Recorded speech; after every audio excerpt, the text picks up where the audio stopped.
जय जय श्री राधे श्याम। कैसे हैं आप लोग?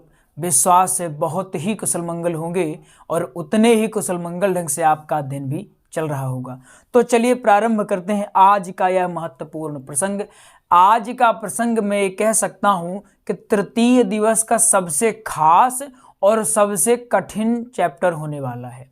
यह बहुत ही कठिन है। इसको याद जब आप करेंगे तो बहुत सारे नाम आपको याद करना पड़ेगा। बहुत जो भी उत्पत्ति हुई है तो यहीं से उत्पत्ति हुई है, चाहे वो अमृत हो या फिर विष हो। अर्थात आपको यह प्रसंग याद करने में बहुत कठिनाई जाने वाली है। लेकिन आपको पता है आपके गुरुजी एक एक बातों को ऐसे एक्सप्लेन करेंगे, ऐसे बताएंगे कि दोबारा कहीं नहीं पढ़ना है, दोबारा याद नहीं करना है। लेकिन ये जो चैप्टर है इसमें आपको थोड़ी मेहनत करनी पड़ेगी, थोड़ा आलस्य को दूर करना पड़ेगा। आपको पुनः याद दिलाते हैं। आप याद करिए वो पहला दिन जिस दिन आपने ठाना था कि मुझे कुशल वक्ता बनना है। आपने प्रतिज्ञा ली होगी कि मुझे राम कथा करनी है, मुझे भागवत करनी है। तो याद कर रहे अपनी प्रतिज्ञा को, याद कर रहे अपने वादे को जो आपने स्वयं से दिए थे कि मुझे एक दिन कुशल वक्ता बनना है। तो बिल्कुल आपके दिमाग में 24 घंटे केवल और केवल आपका लक्ष्य चलना चाहिए। यदि आप अपने लक्ष्य के विपरीत कुछ और सोच रहे हैं तो भूल जाइए वक्ता बनना, भूल जाइए सफलता प्राप्त होगी आपको, सब भूल जाइए। अगर आपके दिमाग में अपने लक्ष्य के अलावा कुछ और चल रहा है तो आप कभी भी सफल नहीं हो सकते हैं। कुछ दिनों के लिए ये बाहरी आडंबरों से दूरी बना लीजिए। इतिहास गवाह है कि जो सक्सेस हुए हैं वो केवल और केवल जब अपने लक्ष्य को केंद्रित किए हैं तभी हुए हैं। अर्जुन श्रेष्ठ धनुर्धर तभी बन पाए जब उनका केंद्र कहाँ था? चिड़िया की आंख में। अगर वो भी यत्र तत्र देखते जैसे बाकी योद्धा देख रहे थे तो वो भी श्रेष्ठ धनुर्धर ना बन पाए। तो आप अभी एक युद्ध के मैदान में हैं, अभी आप एक योद्धा हैं। आपको भागवत वक्ता बनना है, राम कथा सीखनी है। तो बिल्कुल लगन से, ऊर्जा से, उत्साह से, आलस्य तो बिल्कुल नहीं करना है, क्योंकि आलसी व्यक्ति का ना तो वर्तमान होता है और ना ही भविष्य होता है। इसलिए आलस्य को तुरंत त्यागिए और प्रसंग को जानने के लिए तैयार हो जाइए। अगर वीडियो को लाइक नहीं किए तो लाइक अवश्य करिए और वीडियो के कमेंट बॉक्स में जा करके राधे राधे अगर कोई समस्या है तो वो भी आप टाइप कर सकते हैं। तो चलिए प्रारंभ करते हैं, आगाज करते हैं आज के इस प्रसंग को। तो आइए जानते हैं आज हम क्या पढ़ने वाले हैं। तो आज हम एक कौन सा दिवस है? यह तृतीय दिवस है। कौन सा दिवस है? तृतीय दिवस है। तृतीय दिवस आज हम पढ़ेंगे क्या? पहले जाने। आज हम समुद्र मंथन पढ़ेंगे। क्या पढ़ेंगे? समुद्र मंथन। क्या हम पढ़ने वाले हैं? क्या आप लोगों को पता है? समुद्र मंथन पढ़ने वाले हैं। तो समुद्र मंथन के बारे में बारीक से बारीक चीजें पढ़ेंगे। आगे बढ़ने से पहले आपको हम समुद्र मंथन के बारे में कुछ बेसिक बताते हैं, यानी इसका परिचय आपको करवाते हैं कि समुद्र मंथन आखिर है क्या, कहाँ हुआ, कब हुआ, किनके द्वारा हुआ। जैसा कि इसके नाम से ही समझ में आ रहा है कि समुद्र का मंथन किया गया है। क्या किया गया है? समुद्र का मंथन। मंथन यानी मथना। जैसे दही को मथा जाता है तो उससे घी निकलता है, वैसे ही समुद्र को मथा गया तो विभिन्न तरह के पदार्थ उत्पन्न हुए। अर्थात समुद्र मंथन का अर्थ क्या हुआ? समुद्र को मथना। यह कहाँ हुआ समुद्र मंथन? क्या आपको पता है कहाँ हुआ?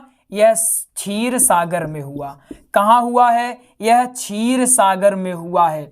हम जानेंगे, विशिष्ट जानकारी जानेंगे, छोटी छोटी बात भी जानेंगे, लेकिन अभी इसका परिचय आप जान ले। हमने क्या क्या जाना? समुद्र मंथन का अर्थ। समुद्र मंथन का अर्थ क्या हुआ? क्या आपको पता है? मथना। क्या अर्थ हुआ इसका? मथना। मैं आज ये विश्वास करके चल रहा हूं कि जो समुद्र मंथन के बारे में कुछ भी नहीं जानते, एकदम जीरो जानते, मान लीजिए आप ये नहीं जानते समुद्र मंथन प्रारंभ कहां से होता है, क्यों हो रहा है समुद्र मंथन, तो आज आप सब कुछ जाने वाली हैं। तो समुद्र मंथन अर्थात मथना, समुद्र को मथना, एक कहां हुआ, ये क्षीर सागर में हुआ। कहां हुआ, यह क्षीर सागर में हुआ। कब हुआ यह सावन के महीने में हुआ। कब हुआ, सावन के महीने में हुआ। यह कब हुआ, सावन के महीने में हुआ। तो अगर मैं समय की बात करूं कि आज से कितने वर्ष पहले समुद्र मंथन हुआ था, अगर आपसे कोई ये पूछता है कि आज से कितने वर्ष पहले समुद्र मंथन हुआ है, तो आप आज की क्लास के बाद ये बता पाएंगे कि प्रॉपर टाइम क्या है। तो प्रॉपर टाइम क्या है, 15 करोड़, क्या है, 15 करोड़ 5,01,17 वर्ष पहले। ये देखिए, ये इसका प्रॉपर टाइम है। यह एग्जैक्ट नहीं कह सकते कि यही है, इसे हम लगभग में कह सकते हैं। क्या कह सकते हैं, लगभग 15 करोड़ 5,01,17 वर्ष पहले समुद्र मंथन हुआ। कब हुआ, 15 करोड़ 5,01,17 वर्ष पहले हुआ।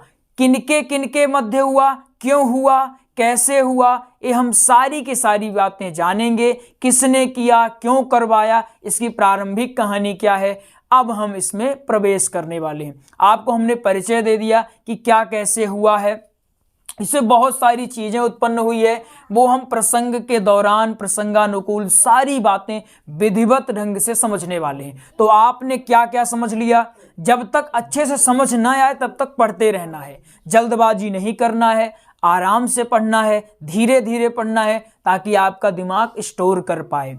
कम पढ़ें लेकिन बेहतर पढ़ें। हमने आज क्या क्या अभी जाना है कि हम तृतीय दिवस में समुद्र मंथन पढ़ने वाले हैं। समुद्र मंथन का हमने अर्थ जान लिया है, फिर अर्थ के बाद हमने ये जाना कि ये किस महीने में हुआ। अगर महीना आपसे पूछा जाता है कि समुद्र मंथन किस महीने में हुआ, तो आप कहेंगे सावन महीने में हुआ है। अब अगर कोई आपसे पूछता है कि यह कब हुआ है, ये थोड़ा टाइम बताइए कि आज से कितने वर्ष पहले हुआ है, तो आप कहेंगे 15 करोड़ 5,01,17 वर्ष पहले। अब जानते हैं इसकी विशिष्ट जानकारी।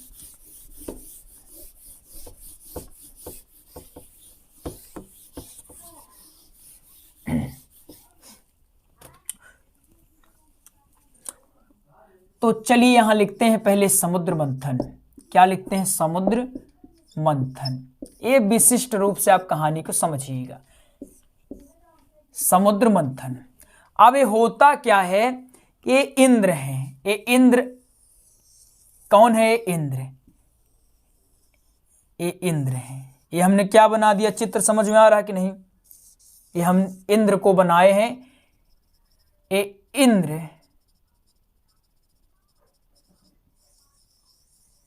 अपनी विशाल सवारी में ऐरावत हाथी पर चले जा रहे हैं। ये कौन है, ये महाराज इंद्र हैं। कौन है, महाराज इंद्र हैं। बढ़िया से समझना है आपको, एक एक चीजें समझ में आएगी। चित्र पर बिल्कुल नहीं जाना है कि गुरुजी चित्र गड़बड़ बना है। हमें पता है चित्र गड़बड़ बनता है, लेकिन हम फिर भी बना रहे हैं, बनाएंगे। बिल्कुल आपको अच्छे से समझना है, आपको सिर्फ समझने में फोकस रखना है कि आपको समझ में आना चाहिए। तो बिल्कुल पहले ये जानिए, ये कौन है, ये इंद्र की सवारी है। ये कौन है, ये इंद्र है। कौन है, ये इंद्र है, ये इंद्र भगवान है। ये इंद्र भगवान चले जा रहे हैं, ये रास्ते पर चले जा रहे हैं। कहाँ चले जा रहे हैं, रास्ते पर। यहाँ एक ऋषि आते हैं। कौन आते हैं, ऋषि। इन ऋषि का क्या नाम है भैया, कोई जानते हैं क्या? इन ऋषि का नाम है दुर्वासा ऋषि। क्या नाम है, दुर्वासा ऋषि। इनका क्या नाम है, इनका नाम है दुर्वासा ऋषि। इतना समझ में आया कि नहीं समझ में आया? एक कहानी की तरह समझना है, बिल्कुल कहानी की तरह विधिवत ढंग से समझना है, अच्छे से शांत दिमाग होकर के।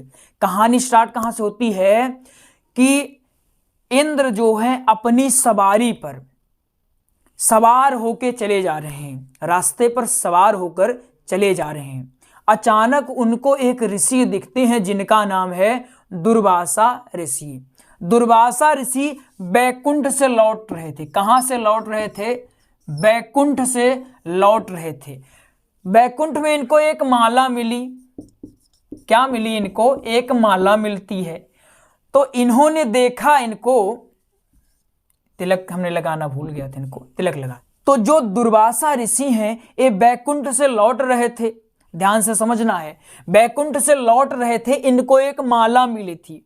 माला मिली थी तो ये माला लेकर लौट रहे थे। इनने देखा, इन्होंने इंद्र को आते, इंद्र ने विधिवत रूप से प्रणाम किया। दुर्वासा ऋषि बोले कि ये जो माला है मेरे पास इतनी शोभायमान नहीं हो रही है, क्यों ना मैं इंद्र को दे दूं, जिससे इस माला की और इंद्र दोनों की शोभा बढ़ जाए। यह ऐसे फूलों से बनी थी कि इसके खुशबू जोजन दूर तक जाती थी। तो जो दुर्वासा ऋषि सोचते हैं मैं ये माला इंद्र को दे देता हूं, तो इन्होंने ये माला इंद्र को दे दी। अब माला इंद्र को दे दी, लेकिन होता क्या है कि इंद्र ने कहा कि मैं तो माला पहना हूं, उसने बहुत कुछ पहन रखा था, लेकिन उसने सोचा कि मैं तो माला पहना हूं तो क्यों ना मैं अपने गजराज को माला पहना दूं। तो ये इंद्र क्या करता है, ये माला अपने गजराज को दे देता है, ये माला गजराज को दे देता है। तो जैसा कि पता है कि ये जो माला है अब किनके पास है? गजराज के पास है। गजराज के पास एक अलग अलग ग्रंथों में अलग अलग इसकी कहानी मिलती है। कोई कहते हैं सूंड में लटका दिए, कोई कहते हैं दांत में लटका दिए, कोई कहते हैं गले में डाल दिए। हम गले में मान के चल रहे हैं कि गले में डाल दिए। तो इंद्र ये जो अपना सवारी थी इसके गले में, यानी गजराज के गले में ये माला डाल दिए। लेकिन ये पता है कि जो माला थी बहुत ही खुशबूदार पुष्पों से बनी थी, इसलिए इसमें बहुत सारे कीड़े मकोड़े आकर्षित हो रहे थे। जब कीड़े मकोड़े आकर्षित हुए तो गजराज को इस माला से प्रॉब्लम हुई, उसको काटने लगे। तो ये क्या करता है, अपनी सूंड से निकालता है और माला को यहां फेंक देता है। किसको? ये माला है, क्या है? ये माला है, इसको यहां फेंक देता है। और जब फेंक देता है स्वाभाविक रूप से है कि इसका पैर, गजराज का पैर इसमें पड़ जाता है, और जब इस पड़ जाता है तो ये रौंद जाती है, यानी अब माला खराब हो जाती है। ऐसे ही दुर्वासा ऋषि की दृष्टि पड़ती है कि गजराज उस पुष्प की माला की अवहेलना कर रहा है। उनको ऐसा लगा कि मैंने इतने प्रेम से इंद्र को माला दी, लेकिन इंद्र वो माला अभिमान में आकर फेंक दिया। और क्रोधित होकर दुर्वासा ऋषि इंद्र को श्राप दे देते हैं। क्या देते हैं? इंद्र को श्राप दे देते हैं। और श्राप क्या देते हैं? तेरी सारी जो ये इंद्र की गरिमा लिए घूमता है अति शीघ्र नष्ट हो जाएगी, तेरी श्री अति शीघ्र नष्ट हो जाएगी। तेरे पास जो राज लक्ष्मी का वैभव लिए तू घूम रहा है कि मैं इतना घमंडी बन गया है कि आज तुझे साधु संत भी तुच्छ दिखाई दे रहे हैं। मैं तो तुझे प्रेम से दिया था माला, लेकिन तूने अभिमान में आकर मेरी माला का अपमान किया है। अगर नहीं पहनना था तो बता देता, फेंकने की क्या जरूरत थी?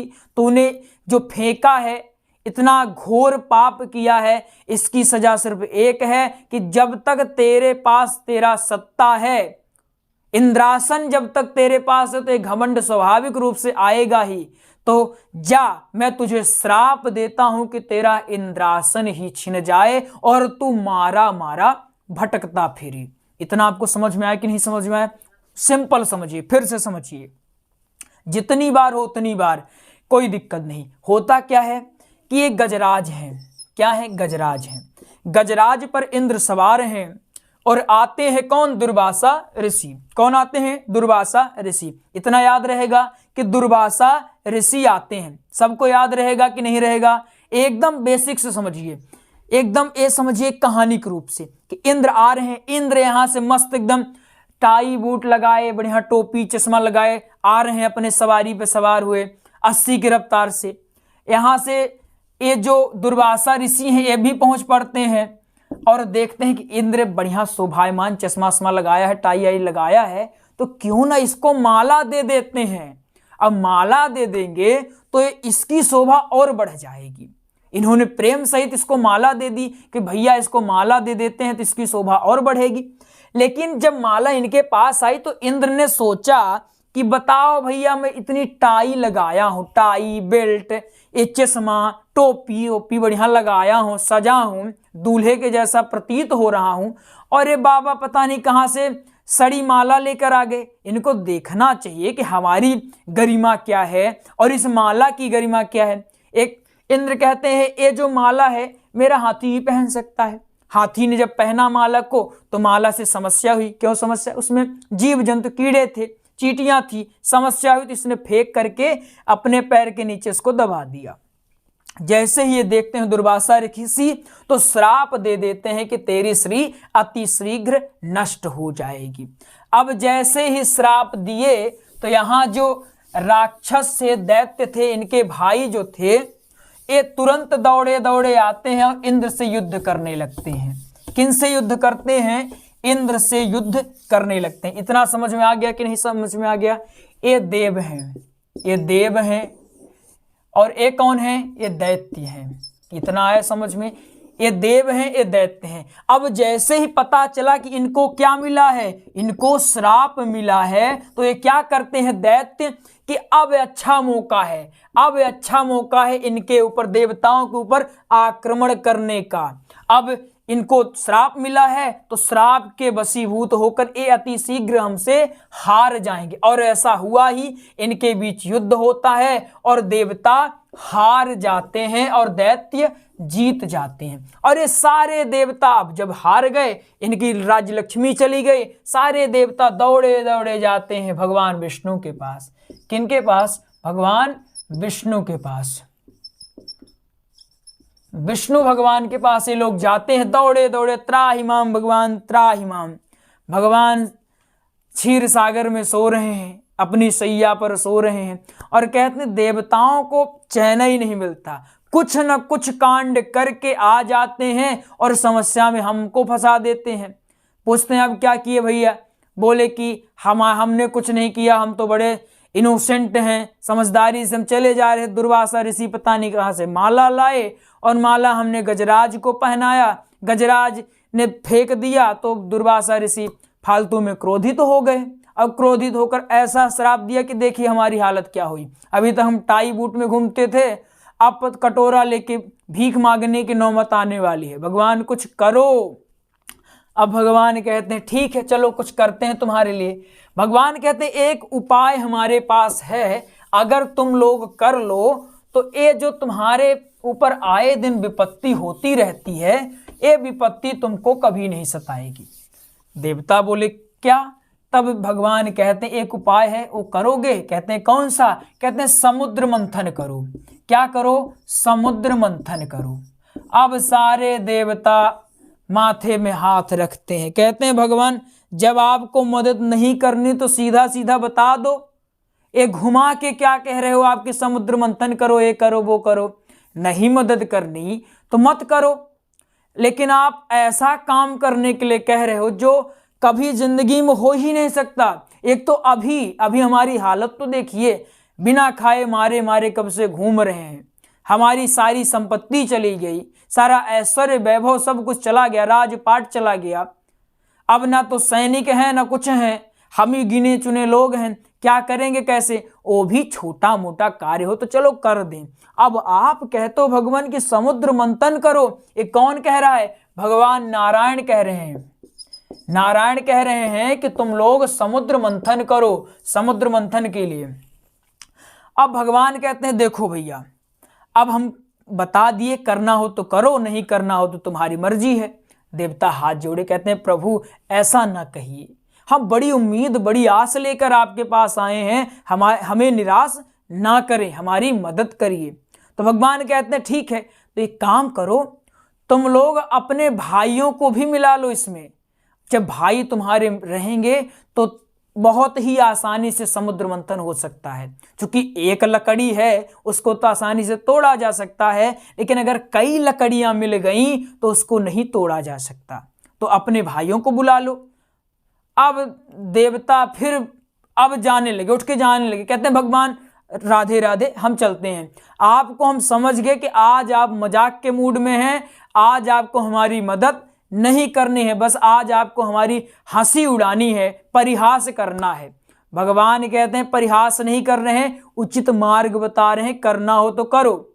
देव बोलते हैं आप दैत्यों को, उन भाइयों को कह रहे हो जो हमें देखते ही मारने के लिए दौड़ पड़ते हैं। उन्होंने इनाम लगा रखा है कि इंद्र को पकड़ोगे तो इतना लगेगा, वरुण को पकड़ोगे तो इतना मिलेगा, तो हम पर तो इनाम लगा हुआ है। अब आप कहते हैं उन भाइयों से हम कहें कि चलो समुद्र मंथन, वो भी हमारे लिए करो। आपको क्या लगता है वो इतने मूर्ख हैं कि हमारे लिए मदद करेंगे? और दूसरी बात तो यह है कि हम ऐसा काम करेंगे, हमारा इसमें ईगो हर्ट होगा, हम ऐसा कर ही नहीं सकते। हमारा भी एक सम्मान है, आत्मसम्मान है। ये कौन कह रहा है? ये इंद्र कह रहे हैं। इंद्र कह रहे हैं भगवान नारायण से कि हमारा भी आत्मसम्मान है, हम देवताओं के पास कतई नहीं जाएंगे। और मान लीजिए हम चले भी गए तो दैत्य कभी मानेंगे हमारी बात को? कभी नहीं मानेंगे भगवान। वो तो जहां हमें पाएंगे पकड़ेंगे और कारागार में बंद कर देंगे। तो फिर हो गया, अभी कम से कम राज्य गया, पता चले हमारा शरीर भी, हमारा जीवन भी चला जाए। तो ऐसा हमें नहीं करना। तब भगवान एक कहानी सुनाते हैं देवताओं को, कहते हैं एक कहानी सुनने के बाद मुझे विश्वास है तुम लोग अति शीघ्र समुद्र मंथन कर लोगे। अब कहानी सुनाते हैं, कहते हैं एक गांव में, ये मानते हैं गांव है, एक गांव में एक घर है। आप भी बढ़िया से सुनिएगा, एक कहानी आपको कथा में भी बोलना है। एक जैसा हम कह रहे हैं कि देवता आए विष्णु जी के पास और विष्णु जी ने बताया कि समुद्र मंथन करो जिससे तुम्हारी राजलक्ष्मी पुनः आ जाएगी। विष्णु जी कहते हैं तुम्हारी जो राजलक्ष्मी है वो सागर में समाहित हो गई है, इसलिए समुद्र मंथन करना अनिवार्य है। तब समुद्र मंथन करने के लिए भगवान कहते हैं कि तुम अपने भाइयों को भी साथ ले लो, भाइयों को साथ ले लो। यानी कहते हैं ना कि मुसीबत पड़े गधे को भी बाप बना लेना चाहिए। तो अभी तुम पर मुसीबत पड़ी है, इसलिए अपना आत्मसम्मान भूल कर तुम लोग जाओ, निवेदन करो, उनको मनाओ। अब देव कहते हैं नहीं मानने वाले प्रभु आप समझ क्यों नहीं रहे? तब भगवान कहते हैं कि मैं एक कहानी सुनाता हूं और विश्वास है इस कहानी को सुनने के बाद तुम लोग अवश्य कन्विंस कर लोगे, दैत्यों को अवश्य मना लोगे उन दैत्यों को। तो भगवान कहानी सुनाते हैं कि एक गांव था। एक क्या है? यह एक गांव है। एक क्या है? एक गांव है। इस गांव में एक सेठ जी रहते थे। एक कौन है? सेठ जी। आप भी समझिएगा, सेठ जी। ये सेठ जी रहा करते थे। एक दिन ये व्यापार के लिए कहीं बाहर जाने लगे, अपने गांव से कहीं बाहर जाने लगे। ये जो हम डायग्राम बनाते हैं आप लोग भी बना लिया करें, अच्छा रहेगा, समझने में कोई प्रॉब्लम नहीं होगी, तो बनाया करिए। बड़ी मेहनत से बनाते हैं, बड़ी मेहनत से सब सोचते हैं कि अब क्या बनाना चाहिए, आपको कैसे समझाएं कि आपको समझ में आ जाए। रात हो जाती है, कभी कभी समय का पता ही नहीं चलता कब बनाना है, जब भी समय मिलती है। अब चूंकि सोमवार, बुधवार और शनिवार को वीडियो लाना ही है, इसलिए हम प्रयास भी करते हैं अब गैप ना होने पाए, क्योंकि आप लोगों से हमने वादा किया है कि आपको हम अति शीघ्र वक्ता बनाएंगे। तो बिल्कुल हम चाहते हैं कि थोड़ा अगर हम कष्ट झेल भी लेते हैं, गले में दर्द होता रहता है, क्योंकि सुबह से ही क्लास लेना बहुत सारी प्रॉब्लम हो जाती है, फिर भी आप देखेंगे हमारी ऊर्जा में, एनर्जी में कोई कमी आपको नहीं लग रही होगी। हम उसी ऊर्जा के साथ आते हैं, क्योंकि हमें पता है जब हम ऊर्जावान रहेंगे तो आपको भी लगेगा कि गुरु जी इतनी मेहनत कर रहे हैं तो थोड़ी मेहनत हमें भी करनी चाहिए। और आपसे हम बारंबार निवेदन यही करते हैं कि पढ़ने में कोई कमजोरी ना करें। अगर समझ नहीं आता तो हमें बताएं कि गुरु जी ये समझ में नहीं आया, इसको फिर से बताएं, लेकिन पढ़ने में कोई कमजोरी ना करें। आपको बता रहे हैं इतना व्यस्तता हो जाती है, इतनी ही प्रॉब्लम, शरीर थक जाता है, लेकिन जब याद आती है आप लोगों को हम दिए हुए वादे की कि हमने आपसे एक वादा किया था, तो हम फिर से खड़े हो जाते हैं उसी ऊर्जा और उसी उत्साह के साथ। तो बिल्कुल पढ़ते रहिएगा ताकि आपकी मेहनत और हमारी मेहनत बेकार ना हो। और आपको हम बार बार कहते रहे हमारी गुरु दक्षिणा यही है कि आप सफल हो जाएं, हमें कुछ नहीं चाहिए। आपको पता है हम क्लास सब कुछ निःशुल्क करके रखे हैं। नोट्स का शुल्क लगता है, सिर्फ और सिर्फ नोट्स का शुल्क लगता है, बाकी सारी चीजें आपको निःशुल्क रूप से मिल रही है। सब कुछ निःशुल्क दिए हैं। हमें सिर्फ शुल्क के रूप में आप यही दे सकते हैं कि आप सफल हो जाइए, बाकी हमें कुछ नहीं चाहिए। आप सफल हो जाइए और मुस्कुराइए, खुश रहिए। हमारे लिए सबसे बड़ी गुरु दक्षिणा वही होगी। और ये कोई कहने की बात नहीं है, आज मैं आपसे एकदम स्पष्ट रूप से कह देता हूं, हमारी गुरु दक्षिणा सिर्फ और सिर्फ आपकी सफलता है, बाकी हमें कुछ भी नहीं चाहिए। हमें अर्थ का कोई मोह नहीं। अर्थ का मोह होता तो हम कहीं और संस्थान में जाते। जो संस्थान हमने छोड़ दिया है वो कभी ना छोड़ते। हम भी आज चाहते तो ऑनलाइन क्लास चलाते, बड़ी बड़ी फीस ले सकते थे, लेकिन हम चाहते हैं आपकी सफलता। हम चाहते हैं, हम परेशान हुए, हम व्यथित हुए, हम भागवत सीखने में बहुत भटके, लेकिन अब जो आप लोग सीख रहे हैं तो आप लोग भटकने ना पाए। हम बहुत भटके, बहुत हमें प्रताड़ित किया गया, दुख दिया गया, हम बहुत झेले, लेकिन हम चाहते हैं आप लोग न झेलने पाए। इसीलिए हम लगे हैं कि कल को हम रहें ना रहें, लेकिन ये वीडियो देख करके कोई भी आसानी से भागवत वक्ता, राम कथा कुछ भी आसानी से कर सकते हैं, कोई दिक्कत नहीं होने वाली। बस आप लगन से सीखिए, ताकि जो हमारी मेहनत है, हम जो चिल्ला रहे हैं, ये व्यर्थ ना जाने पाए। इतना बस करिएगा कि ये व्यर्थ ना जाने पाए। ये जन जन तक पहुंचाइए। आप जो सीखना चाहते हैं उनके लिए तो पहुंचाइए, जो नहीं सीख रहे हैं उनको भी पहुंचाइए वीडियो। उनको बताइए कि अब कोई भी आसानी से वक्ता बन सकते हैं, घर में रह के बन सकते हैं, कोई समस्या नहीं होने वाली। तो ये जो सेठ जी थे, ये कहाँ जाते हैं? सेठ जी गांव से बाहर व्यापार करने के लिए चले जाते हैं। अब यहाँ एक संदूक थी। क्या थी? संदूक आप लोग समझ रहे हैं, बॉक्स। संदूक यानी बॉक्स, पेटी, आप लोग समझ ही रहे हैं। अब बॉक्स हमने लिख लिया तो आप समझ गए होंगे। एक संदूक थी, पेटी, संदूक या बॉक्स, जो भी आपको समझ में आ गया, हमने सब कुछ बता दिया। एक बॉक्स था यहाँ। इस बॉक्स में एक सर्प रहता था। ये सर्प था। कौन था? सर्प था। इसी बॉक्स में एक सर्प था और धोखे से जैसे ही बंद करने लगे, एक चूहा भी आकर के यहां घुस गया। कौन घुस गया? चूहा। इसी अलमारी में एक चूहा भी, इसी संदूक में एक चूहा भी आकर घुस गया। अब यहां कपड़े रखे थे तो ये सर्प जो है यहां फंस गया, तो इधर उधर घूमने लगा। अब चूहा भी फंस गया। अब यानी सर्प और चूहा एक ही स्थान पर। अब सोचिए, सर्प और चूहा एक ही पेटी में बंद है। चूहे के पास कोई ऑप्शन नहीं कि वो निकल सके। अब सेठ जी संदूक का दरवाजा बंद कर दिए। संदूक का दरवाजा बंद कर दी और ये चले गए बाहर। अब दोनों एक संदूक में बंद हैं, इसकी चाबी बंद हो गई है। जैसे कहते हैं ना, हम तुम एक कमरे में बंद हों और चाबी खो जाए, ऐसा ही इनके साथ हुआ। तो सर्प और चूहा एक संदूक में बंद हैं और चाबी इनकी सेठ जी लेके चले गए। अब चूहा वहां पेटी में घूम रहा था, घूमते घूमते सर्प मिल गया। अब जैसे ही सर्प मिला, चूहा की जो बीपी थी बढ़ गई, ब्लड प्रेशर उसका बढ़ने लगा, वो धमनियां उसकी तेज तेज चलने लगी। लग रहा था कि उसका रक्त धमनियों से बाहर बहने लगेगा, क्योंकि अब उसका काल था। अब चूहा समझ गया, अब मेरी मृत्यु निकट आ गई है, अब मुझे कोई नहीं बचा सकता। जैसे ही चूहा समझ गया मैं मरने वाला हूं, तो इसलिए चुपचाप बैठे रहो, जब मरना ही है तो शांति से मर जाओ, क्या मतलब है। लेकिन चूहा एक बात सुनकर के हैरान हो गया। जो सर्प है चूहे से कहता है, मामा जी नमस्कार, कैसे हैं आप? बड़े दिनों बाद आपकी मुलाकात हुई, कहाँ थे? आपको आपका भांजा याद नहीं आता क्या?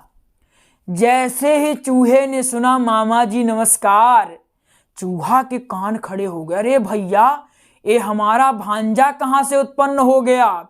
और भांजा भी कैसा? सर्प, जो कि आज तक देखते ही खा लेता था, तो अचानक ये हमारा भांजा क्यों बनने की कोशिश कर रहा है?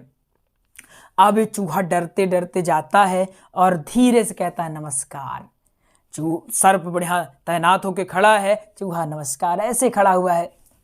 अब ये सर्प है ये कहते हैं, अरे मामा जी डर क्यों रहे हैं आप? डरिए नहीं, आप हमारे मामा हैं, आप भी तैनात होके आइए।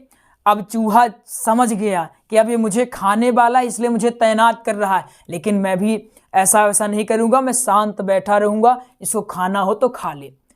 अब सर्प पुनः कहता है, मामा जी हम लोगों की मीटिंग हुई है एक। अब एक सूचना देता है, कहता है, मामा जी आपको पता है हम सभी सर्पों ने मिलकर एक मीटिंग किया है, हम आप लोगों को खाते हैं। बताइए, आप लोग हमारी इतनी मदद करते हैं, अगर आप लोग ना हो तो हम रह ही न पाए। आप हमारे लिए घर बनाते हैं और आप पता नहीं हमारे लिए कितने कितने जतन करते हैं, फिर भी आपको हम खा जाते हैं, घर बनाने वालों को ही हम खा जाते हैं। तो हमें बहुत पछतावा हुआ, हम गंगा जी नहा कर भी आ गए, हम अपने सारे पाप धुल लिए हैं और हम चाहते हैं अब हम प्रायश्चित करें। और प्रायश्चित के तौर पर यही है कि अब हम किसी चूहे को नहीं खाते हैं। अब हमारे जितने भी चूहे, हम सब चूहों को मामा बना लिए हैं और मामा जी को हम प्रतिदिन नमस्कार करते हैं। और नमस्कार क्या, हम तो आपकी पूजा भी करते हैं, आपको पता है मामा जी, आपकी पूजा भी करते हैं। अब सर्प देख रहा था कि चूहा डर रहा है, तो डर जाते जाते पहुंचा कि मामा जी आप एक काम करिए, आप मुझे सजा दीजिए, कोई भी सजा दीजिए, मुझे मंजूर है, क्योंकि मैंने बहुत विकराल पाप किया है। मुझसे पाप हुआ है कि मैंने आपकी जातियों को मैंने खाया है, मैंने कितने चूहों को खाया है, मुझे कोई सजा दीजिए, मैं अब नहीं रहना चाहता। अब चूहा देखता है कि सर्प उसके पैरों में गिड़गिड़ा रहा है। चूहा थोड़ा सा सीना फुलाता है और तैनात होकर खड़ा होता, कहता है, हो गया भांजे, गलती तो होती रहती है, गलती तो सर्पों से ही होती है। अब इंसान नहीं कहते, चलो सर्प कहते हैं, तो गलती तो सर्पों से ही होती रहती है, लेकिन तुमने एक बात अच्छा किया, जो चूहों को तुमने बख्श दिया। वैसे तो सही ही है, तुम लोगों के लिए हमने कितना नहीं किया है, घर अपने लिए बना देते हैं, लेकिन तुम लोग हमको खा करके हमारे घर में कब्जा कर लेते हो। लेकिन फिर भी अगर पश्चाताप हो रहा है तो बहुत अच्छी बात है, अगर तुम में पश्चाताप है तो मैं चलो माफ करता हूं, और आज से सारे सिकवे गिले भुला करके हम पुनः रिश्तेदारी कायम कर लेते हैं। तुम मेरे भांजे हो, मैं तुम्हारा मामा हूं, और प्रॉमिस करो आज के बाद मामा जी को नहीं खाओगे। सर्प कहता है, अरे प्रॉमिस, 100% प्रॉमिस, मैं वादा करता हूं कि मैं अब बताइए, मामा हैं आप, मामा को मैं कैसे खाऊंगा, आप भी मामा क्या बताएं। अब सर्प यहाँ बैठ जाता है, ये भी बैठ जाते हैं, कुछ मिनट इनके बीच बातें होती हैं। अब सर्प अपनी माया दिखाना प्रारंभ कर देता है।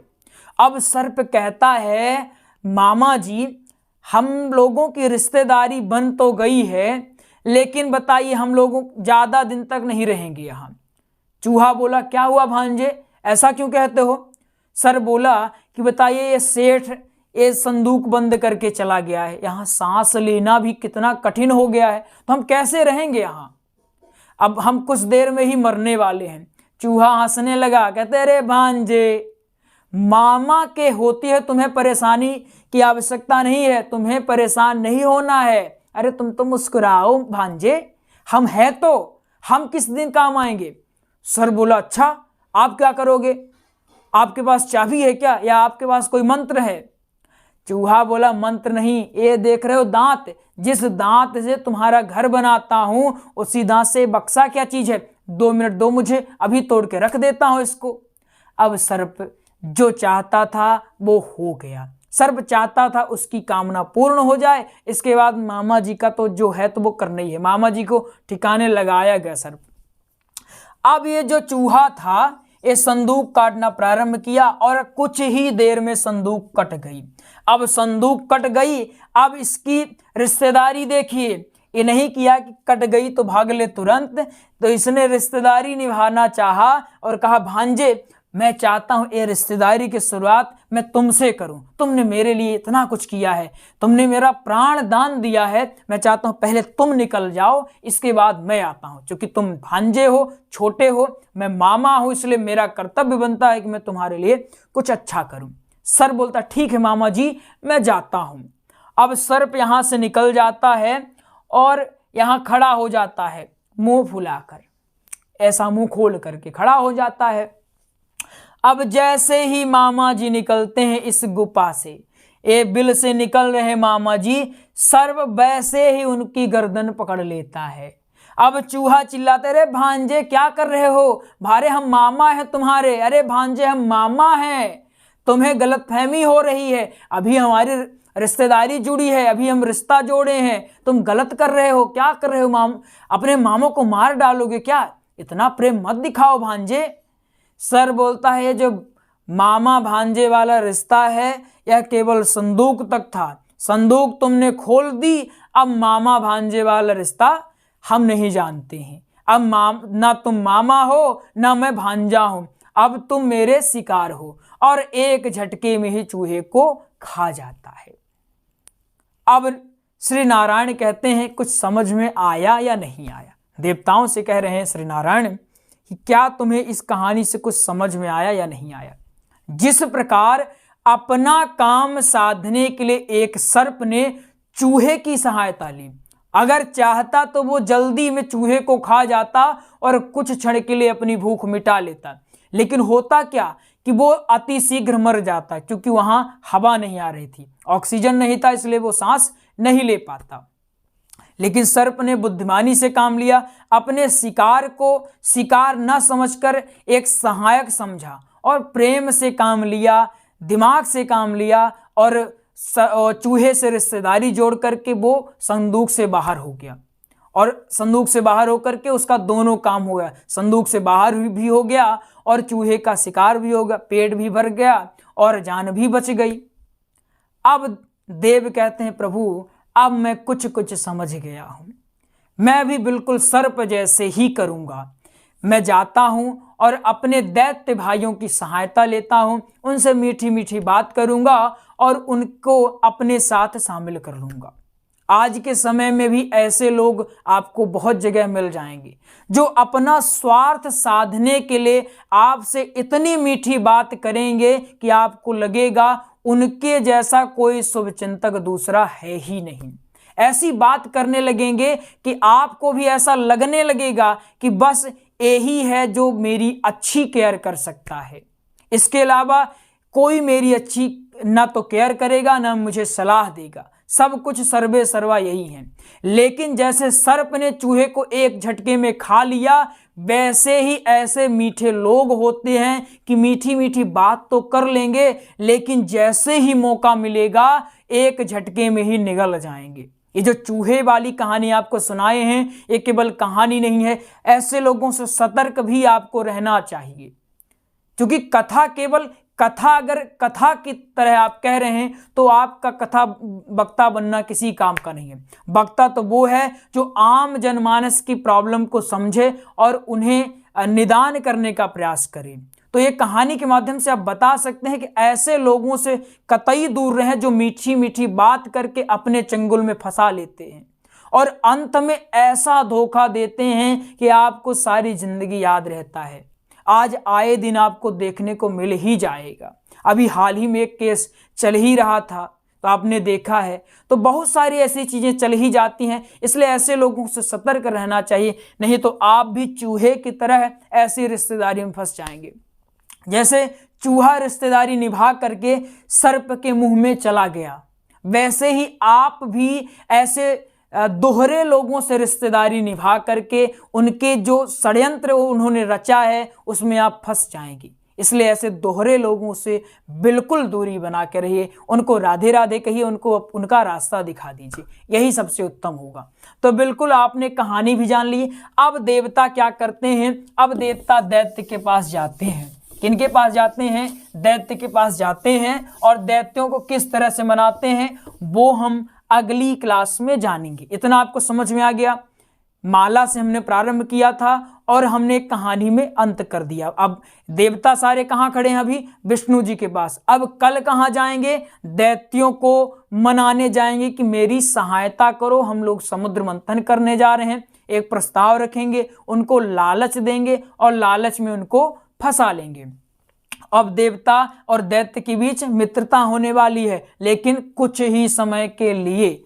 आइए एक जानकारी आपको देते हैं। हमने भागवत जी का हुआ श्री राम कथा का एक सरल नोट्स तैयार करवाया है। सरल नोट्स का अर्थ है एक ही ऐसा साधन जिसमें आपको संपूर्ण जानकारी मिलेगी। संपूर्ण जानकारी मतलब इतनी जानकारी कि आप नोट्स पढ़ के आराम से कथा कर सकते हैं। भागवत व्यास पीठ पर बैठकर जो जो चीजें बोलना होता है, अर्थात प्रसंग, दृष्टांत, श्लोक, भजने, सारी की सारी चीजें आपको इस नोट्स में मिल जाएंगी। एक ही स्थान पर सब कुछ आपको देखने को मिल जाएगा। आपको मैं ये कह सकता हूं कि अगर आपने नोट्स पढ़ लिया है तो आपको कुछ और नहीं पढ़ना, आराम से नोट्स पढ़िए, जितना समय हो सके उतना समय दीजिए। और नोट्स में इतनी जानकारी दी है कि आप नोट्स पढ़ के आराम से कथा कर सकते हैं। चाहे आप 0 लेवल में हो तो भी आपके लिए फायदेमंद सिद्ध होगा, या आप अच्छी कथा कर रहे हो तो भी आपके लिए फायदेमंद होगा। दोनों लोगों के लिए फायदेमंद होने वाला है। तो जो भागवत जी का नोट्स है यह आपको कितने में मिलेगा? यह आपको 489 मिलेगा। श्री राम कथा का नोट्स आपको कितने मिलेगा? 599 में। तो नोट्स प्राप्त करने के लिए क्या करना होगा? इस नंबर में कॉल कर लें 8269386376। इस नंबर में कॉल कर लें। आपके स्क्रीन पर भी नंबर दिया होगा, उसमें आप कॉल कर लें। और भी जो जानकारी आपको चाहिए कि नोट्स के बारे में और कुछ पूछ लें तो कॉल करके पूछ भी सकते हैं, या अगर आपको चाहिए तो ये शुल्क जमा करवा के आप नोट्स ले लें। यह नोट्स आपको पीडीएफ में मिलेगा, ये भी जान लें। यह आपको पीडीएफ फाइलों में मिलेगा। एचडी क्वालिटी है, क्वालिटी में कोई दिक्कत नहीं होगी, आराम से इसका आप प्रिंट आउट निकलवा सकते हैं। तो चलिए मिलते हैं अगले प्रसंग में, तब तक के लिए जय जय श्री राधे श्याम।